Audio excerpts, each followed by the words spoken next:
Happy Easter, everyone, from Father Ben, the ATG team, and myself, wishing you all a blessed Easter season. We did take a break over the weekend to celebrate the resurrection of our Lord, but we did promise weekly episode drops. So here is a short and special episode, a discussion that Father Ben and I had last week about prayer, the different ways to pray, different types of prayer, and especially making time for it. So here it is. Hope you enjoy it. Something kind of occurred to me last weekend. We have a group of boys that are just a group of 4 boys where we're keeping each other accountable for our Lenten promises. And we went and had a breakfast and just caught up. We kind of message and just let each other know how we're going. But we thought we'd catch up in person. And as we were talking, I was thinking, okay, something sort of occurred to me. And you can let me know if I'm wrong in thinking this. But like we have pretty busy days. We feel like there's not enough time in the day. We've got work, and then it's, some of the boys like have work early in the morning, 4 or 5 o'clock. They're up and about until like 5 or 6 at night, and then they're coming home and they have their commitments, or they have family that they want to see or like spend time with, and so life can feel packed. And during Lent, one of our things obviously is to try and increase our prayer life. And by doing that, I think just almost by default, we try and increase our vocal prayer. And so we're like, okay, we're going to pray a daily rosary, a daily Divine Mercy chaplet, whatever it is. Even if it's reading a spiritual book. And we were talking about it, and some of the boys were saying it just feels like we don't have enough time to do that. So we're just kind of squeezing it in. And then we were trying to find solutions, if you make time for it in the day, blah, blah. And it was really hard practically. We were trying to go through each other's days to figure it out.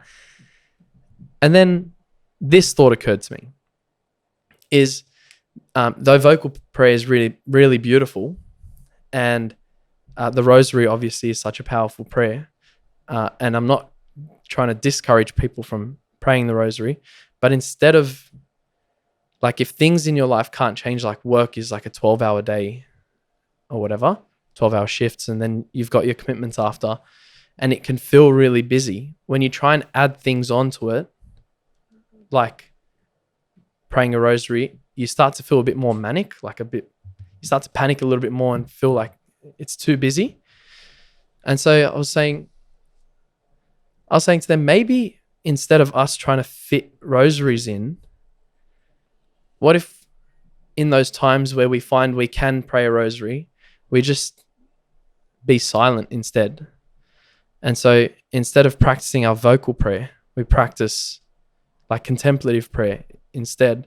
Because not only does that, and that may involve like reading a bit of scripture and then meditating on it, but then, hang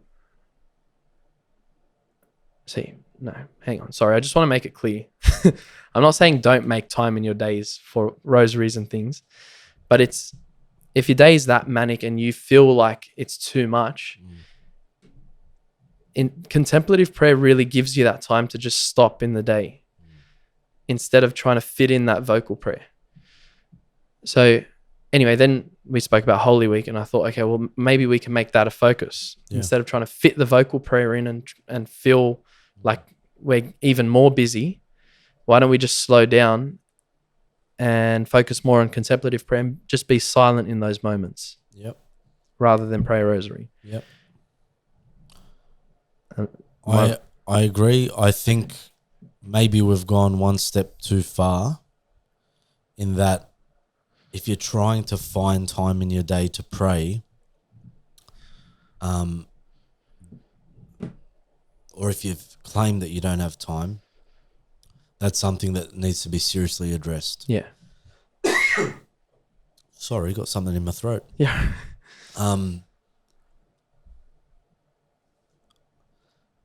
Just like you would make time to eat, or like you would make time to see your husband or your wife, boyfriend or girlfriend, and the kids. Make time to sleep.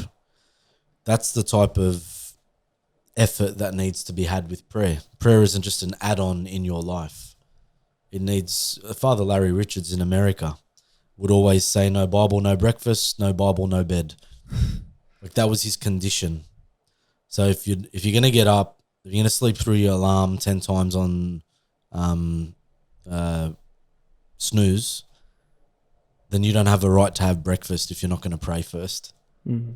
Or if you're going to go to bed thinking you've had a massive day, but we all know, if we're all being honest about it, we all have time to pray throughout the day. Yeah. That's big. Like, we really need to address that first. Then the type of prayer becomes the next thing. Okay? Now, it's very interesting. Contemplation is something not a lot of people can do. Contemplation is like the next step up from meditation. So meditation might be something whereby we read a spiritual book or the scriptures, and then we think about that reading, like we sit in stillness and think about it. That's what you'd call meditation. Okay? Contemplation is what a lot of the mystics and the saints were very good at, where they could, for example, they could pray the Lord's Prayer, and they'd be like, in the first two words, our Father, and they'd stop right there, and they would marvel at those two words. Yeah, I see. Our implies we're a family, and Father, I get to call the God of the universe Father, and they just be like that for 3 hours straight. Like, we can't do that. For them, that's what contemplation is. So for most of us, vocal prayer is the easiest, more than anything. Yeah. And then meditation would be the next step, would be focusing in on some type of resource, a prayer book, a rosary, scripture, and thinking about the themes of what is being picked up there and praying with that. But contemplation, very few people can get into a lot of the time. So that's an important distinction, firstly, I think. But just make time for God. Like, for as important as it is to breathe, it's so important to pray. So make time. You can make time, you know. No one's working a 12-hour shift straight. You've got breaks. Yeah. You've got breaks, you know. With the way we all are, I'm not picking on you here. No. But if you've got multiple sporting commitments throughout your week, you're gonna have to find time to pray, as well as what you're doing. Yeah. But if you're packing on the commitments to the point where I don't have time to pray, or I can't get to church, well, there's something seriously wrong there, and you need to kind of configure where you are in life. Family life is the ultimate example in all of this. No one said that you and your family have to have multiple sporting commitments, arts commitments, dance commitments, these commitments all throughout your week. No one said that's the way you have to bring up your family. But for some reason, families overcommit. There's so much happening in their own week. We're like, well, we really haven't had time to pray throughout our week as a family.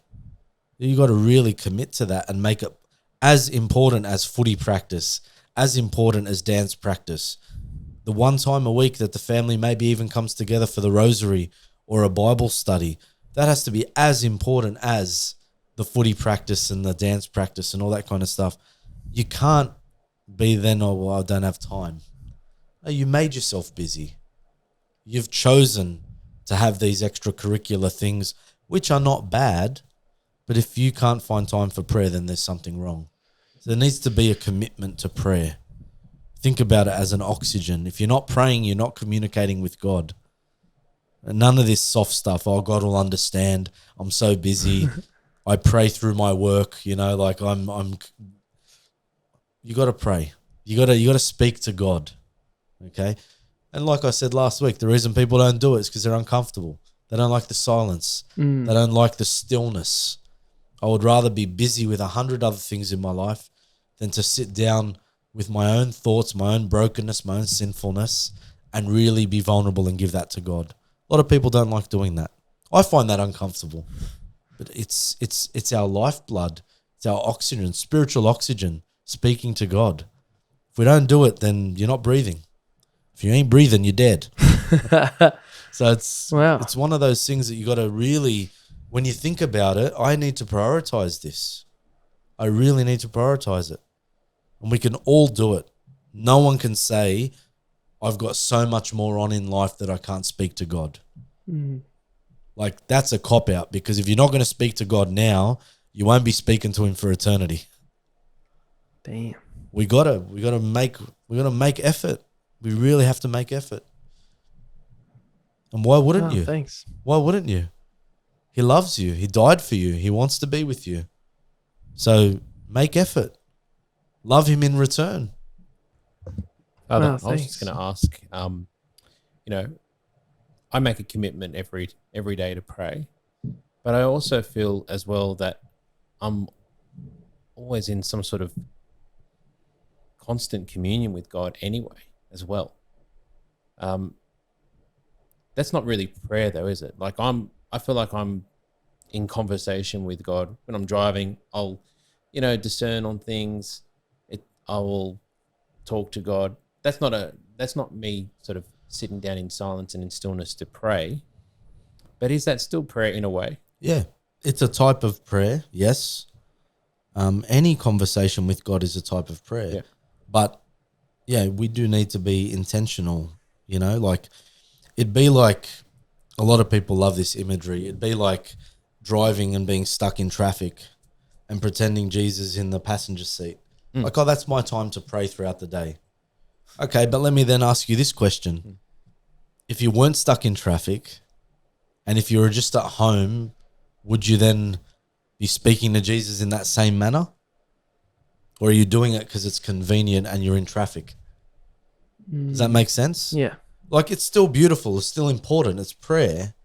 But no, when I call Anth and I say, mate, let's meet up outside of this podcast and let's have a meal together, we've been intentional about that. Otherwise, if we didn't, then the only time we'd speak to each other is when we're in front of a camera.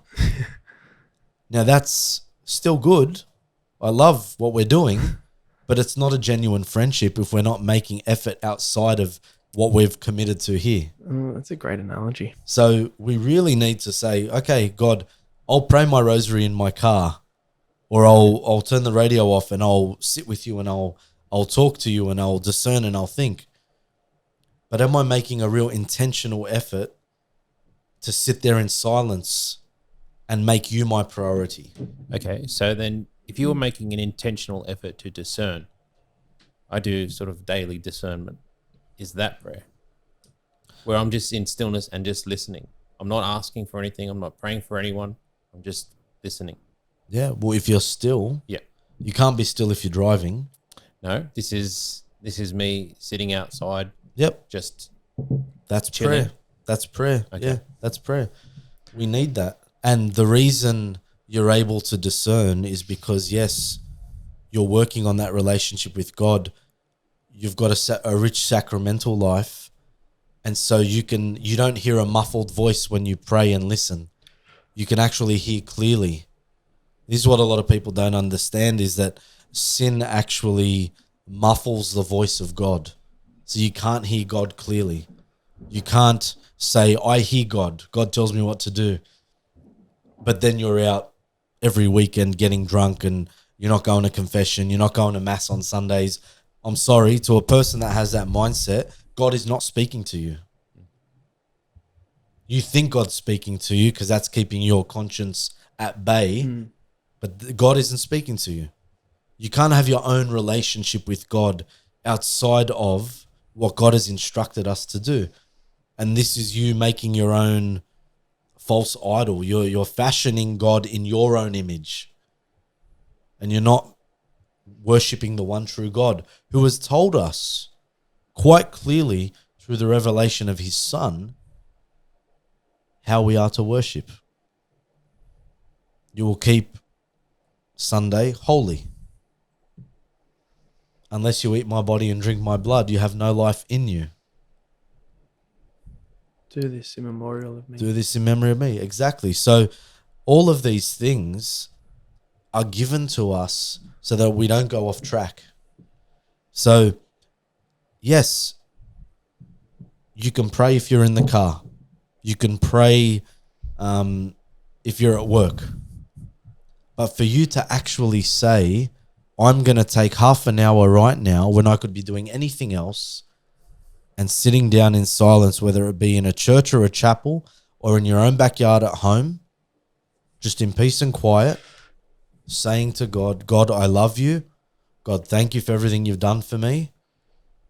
Help open my heart and mind to what it is that you want to say to me right now. And if you're going to sit like that, that's intentional. That's intentional. Not just when we can squeeze God in. Does that make sense? Yeah. I will add Wow. to anyone listening, in that process of discernment, it is a process. You're not going to come out of a discernment with an answer every time. Correct. Most of the time you won't. But there's a commitment to that stillness. Yeah. And I remember when I was discerning vocation, discerning what I do next in my career, things like that. I don't remember the single nights sitting outside wondering, what am I going to do?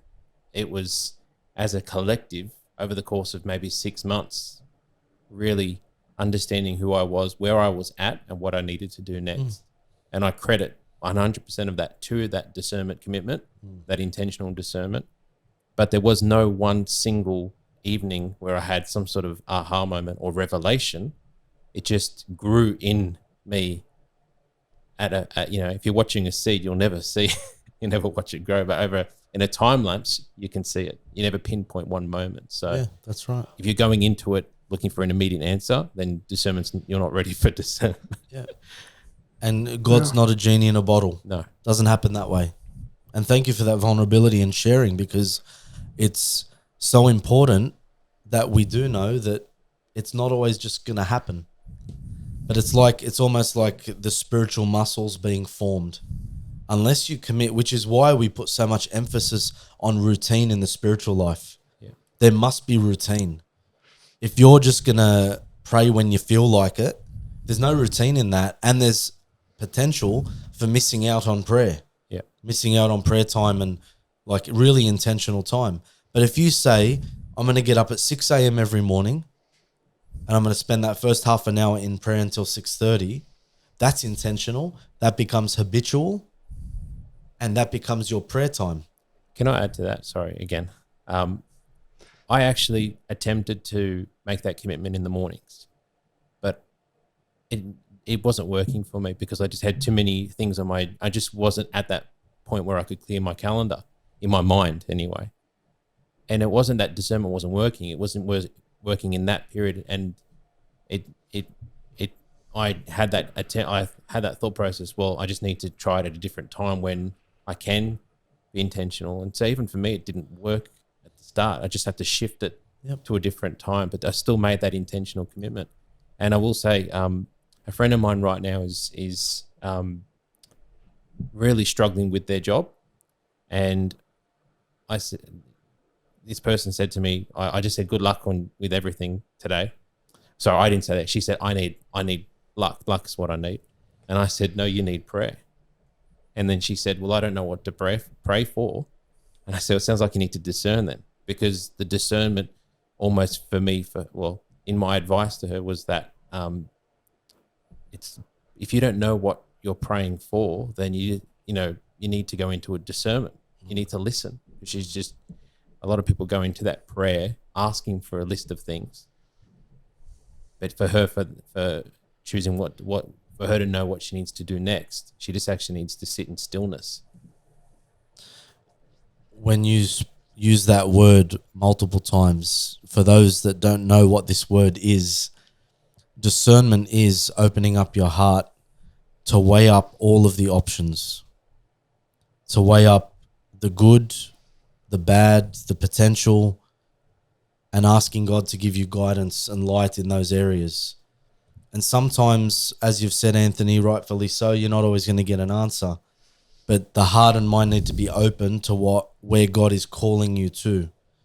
and we could do a whole nother episode on this, because the way to discern in the spiritual life means that there need to be a number of processes that happen before this. So, for example, in the Ignatian spirituality, if you're in a state of mortal sin, discernment isn't a thing you should be doing. The first thing you should be doing is examining your conscience and going to confession to reestablish your relationship with God. Once that relationship has been reestablished, the once muffled voice of God is no longer muffled. Now you have to practice how to hear that very clear voice. Even when God can speak to us clearly, we're not always going to get the clarity because we don't know how to listen. So there's a number of steps in the process, and everyone's different. It's the spiritual muscles. Some people can lift 150 kilos, other people can only lift 90 kilos, and that's all they'll ever lift.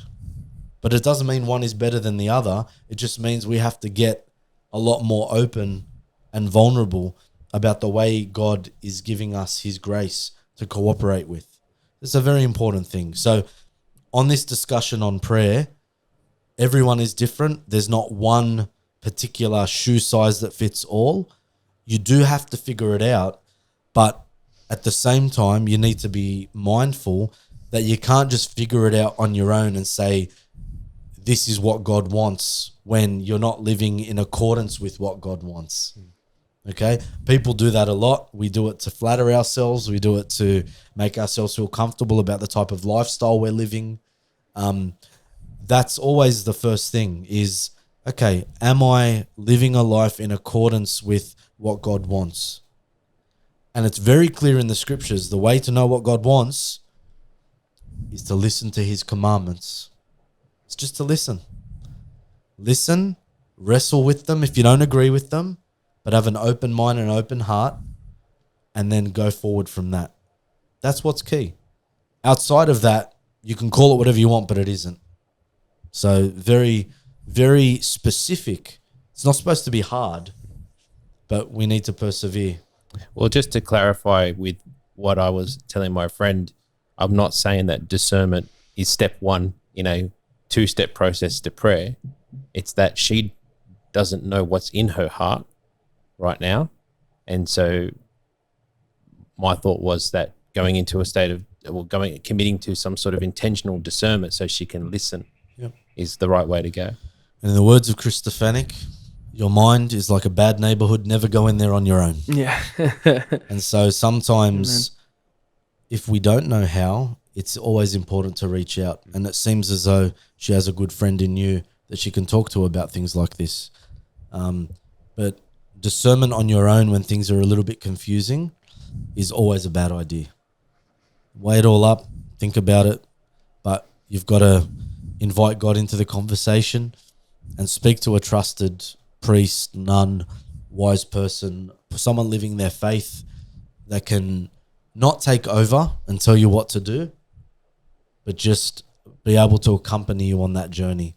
Well, have you thought about this maybe? I'm not telling you what to do, but have you thought about this? Just keeping it prodding along. So I would say in this holiest of weeks, this might be a good opportunity to reflect further on the readings, to meditate with them, to think about the way God is working in your own life, and to reassess, really. I mean, if we've really been taking our spiritual penances and physical penances seriously in everything we've been doing, then we should have some kind of discipline so far in, let's carry this through a little bit. I've loved the way that I've been able to pick up on, this particular discipline. I'm going to see if I can carry it through after Easter. But we really can't say to ourselves we've got no time for God. So if you're trying to squeeze God into your day, then something is wrong in your life. As opposed to, how do I make it work? The question needs to be asked, well, if all I can do is give God 2 minutes at the end of my day, then something's wrong, severely lacking in your balance. Thanks, Father. That's great.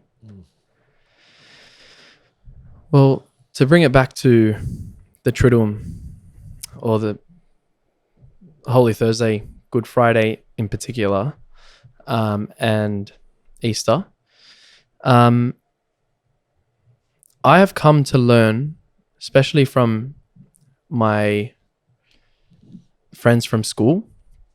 I don't catch up with them often, but when I do, the topic of religion tends to come up. And I've come to learn all the different views on God that people can have. And they stem from things I never thought anyone would really believe anything from, like video games, for example, and extremely interesting. So so when it comes to something like Good Friday, and we have our central icon, which is the crucifix, how, to someone who was raised Christian and Catholic in particular, but Christian in general, who now has an idea of God that is so far from a loving, immanent, self-sacrificial God, when it's changed to some God of war, or we're just experiments in his science lab, like, how do you respond to something like that, or to someone like that, to say, well, no, like, this, when we talk about God, this is it? Yeah. Well, the first thing I would say is, for most of us, we are products of our environment. So if you've grown up in a family where there hasn't been much love, well, then how is it that you grasp a God of love? If you have been swayed by modern ideologies and philosophies, then their stance on God is all wrong to begin with anyway. So you got to go back. But that's what a lot of our education institutions are doing now. Universities used to be, at one stage in history, a prestigious place to be. Now, not so much anymore, depending on which university you go to. But you can become a product of your environment in that manner. It's so important to just go to the source, okay? So that's why I have so much respect for a person who will open up the scriptures and read about who God is. And remember, the fullness of the revelation of God is through Jesus. So you want to know who God is? Read the scriptures, read the gospels, read about Jesus, and that's how you know who God is. Now, if you are objectively reading those gospels and you're looking at this person of Jesus Christ, who is God made flesh, and you look at his life, the way he spoke, the way he had pity and compassion, the way he wanted to heal, the way how he wasn't discriminatory about anyone, that's who God is. That's the answer. But if a person isn't going to do the work, again, if you're not going to say, well, hold on, you're making a claim here that we have a God of love. You're making a claim that we have a God who sacrifices for us. I need to investigate those claims. The way to investigate that claim is to go to the scriptures, because that's the source material. You don't go to a Reddit page or listen to some weirdo on TikTok or Instagram talk about God. Yeah. Because they have their own misguided conceptions. And I feel sad for them a lot of the time, because that's what and then they're part of this community that's anti-God, anti-morals, anti-Christian. And that's where they come from. And all of it can be debunked if you open up your heart and mind. You got to go to the source material. So to your friends who may have turned away from God, it may be because they've been misguided or have not had that experience. But it may also be because the truth cuts to their core so much that they don't want anything to do with it. A lot of my experiences have been that people turn away from faith because of what they have to face if they really looked at it honestly. I don't agree with the morality. I don't agree with the church's teachings, which are from God. They're not man-made. They're from God. I don't agree with what it's going to do to me. Therefore, I move away from it.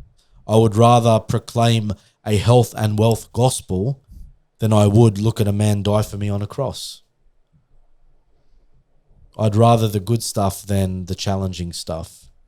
So I think cuts both ways in that regard. You either haven't had the opportunity because of your environment, or you've been introduced to an ounce of the light and you don't like what it's going to do to you, because it's going to demand from you a change in your life, the way you think. It might take you away from your popularity. It might take you away from your wealth. It might take you away from all sorts of comforts, pleasure. Takes you away from all of that, and you don't want to give any of that up. So you prefer to worship a God that doesn't exist. Interesting. But the reality of the God who loves us is going to go down in its fullest sense this week. We will praise him and say Hosanna to God in the highest, and days later we will scream out with the mob, crucify him. We get to decide what kind of disciple we want to be. Someone who follows God by picking up our crosses and following him to Calvary, or someone who denies his existence and we just live the way we want to live. The latter is one of the unhealthiest and unhappiest ways of living life. Even though you think it's going to bring you a lot, it won't, because it's temporary. The former is the only path to heaven, because it's a narrow one and few pick it, which should be a sobering thought for all of us. But with the help of God, with his grace, when we cooperate with the gift that he gives us, the strength that he gives us, we're able to persevere through the hardest things. And the reward ultimately will be great. So that's why we must always be fixed on heaven, the way that Jesus was fixed on his mission, to do the will of the Father who sent him. Well, we have to talk some footy, right? So here are our round 5 quick-fire tips. We have Storm vs Broncos kicking off the round. Hard to go against the Broncos twice in a row, but I think it has to be done here. I'm going Storm. The Bulldogs vs Roosters then kicks off that Friday doubleheader. This is so hard for me. I'm unfortunately going to have to go the Roosters. The Knights vs Dragons then finishes off that Friday night. Another tough one, but I'm backing the Dragons to go 2 in a row. And then we have the Warriors vs Rabbitohs, which starts that Saturday triple header. And I'm going Warriors as always, backing the Warriors there. Manly vs Panthers. It is in Manly, though hard to tip against Panthers, right? Going with them. The Dolphins vs Tigers.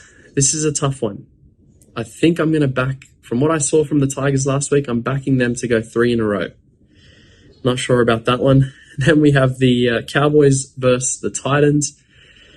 Cowboys weren't too impressive last week, but I think they'll bounce back, especially against the weak Titans side, unfortunately. So I'm going Cowboys. And then the Raiders versus Eels finishes off round 5.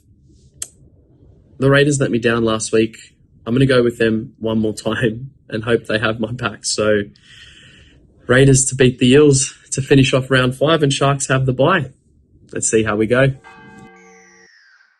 Thank you guys for watching. Hope you enjoyed it. We'll be back next week with a full episode again. I'm not even going to try and do this the way Father Ben does. I'll just butcher it. So I'm just going to say, remember to stay salty and don't be afraid to go against the grain. God bless.